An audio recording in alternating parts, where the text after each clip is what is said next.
یہ رمضان مبارک کی فضیلت ہے، عظمت ہے کہ اللہ تبارک و تعالیٰ نے اس میں قرآن مجید کو نازل فرما کر اس کی فضیلت کو بڑھا دیا ہے، قرآن سے فضیلت کو بیان کر دیا ہے۔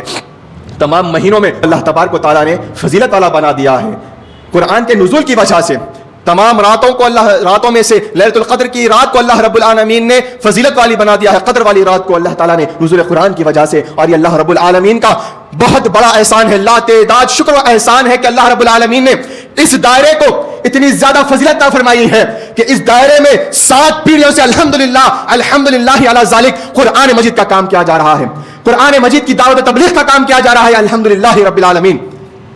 7 پیڑھی سے کام کیا جا رہا ہے۔ حضرت سید اسماعیل موسیٰ میاں صاحب اول رحمۃ اللہ علیہ ورضوانہ کی تعلق سے المصدق ایک آرٹیکل نکلتا تھا ماہانہ، جس میں آپ کے اوصاف کو، آپ کی سیرت کو بیان کیا گیا ہے۔ اس میں بتلایا گیا ہے کہ آپ کی عادت مبارکہ یہ تھی اور آپ حامل بیان قرآن تھے، کہ آپ جس محفل میں بھی بیٹھتے تھے اور ہمیشہ آپ کے گلے میں قرآن مجید ہوتا تھا، آپ قرآن مجید کی آیات کی تلاوت فرماتے تھے، اس کے معنی، اس کے مطلب اور اس کے رموز و اثرات کو بیان کرتے تھے، اس کے حقائق و دقائق کو بیان کرتے تھے، اور محفل حاضرین محفل ایسے مست ہو جاتے تھے، اللہ کی محبت میں ایسے مست ہو جاتے تھے کہ اللہ تعالیٰ کی محبت میں اللہ تعالیٰ کی دیدار کی طلب ان میں سے بڑھ جاتی تھی کہ وہ آپ دیدہ ہو جاتے تھے۔ یہ بات آئی ہے اور والیان ولایت میں بھی یہ ہے۔ اور اس کے بعد آپ کے فرزند جانشین حضرت میاں سید محمد روشن میاں صاحب اول رحمۃ اللہ علیہ نے اپنے دست مبارک سے، اپنے ہاتھ سے قرآن مجید لکھا ہے اور ہمیشہ قرآن مجید کی دعوت تبلیغ فرماتے تھے۔ اس کے بعد حضرت آپ کے فرزند جانشین حضرت سید اسماعیل موسیٰ میاں صاحب دوم رحمۃ اللہ علیہ، آپ ایسے جید عالم تھے، حالانکہ آپ اپنے والد بزرگوار کی صحبت پاک میں ایسے جید عالم تھے کہ ایسے ماہر نقلیات تھے کہ نقلیات کو قرآن کی آیت سے بیان فرماتے تھے، اور کئی نقلیات یعنی ہزاروں نقلیات آپ کو ازبر تھی، آپ کو یاد تھی۔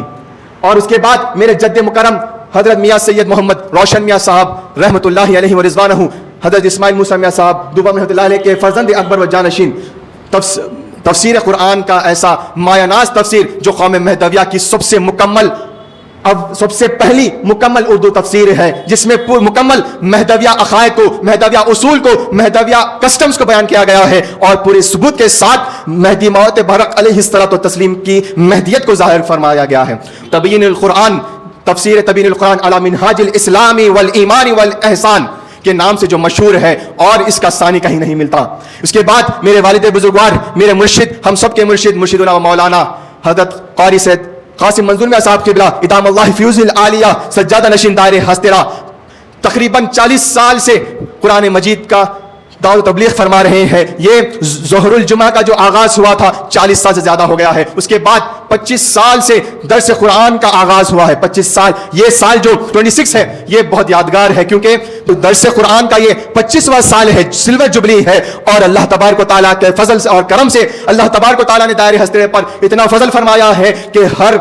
بزرگان سلسلہ، مرشدین سلسلہ قرآن مجید کا کام کرتے آ رہے ہیں، اور قوم مہدویہ کو اور عوام الناس کو قرآن مجید کی طرف اس کی محبت دلا رہے ہیں اور راغب فرما رہے ہیں۔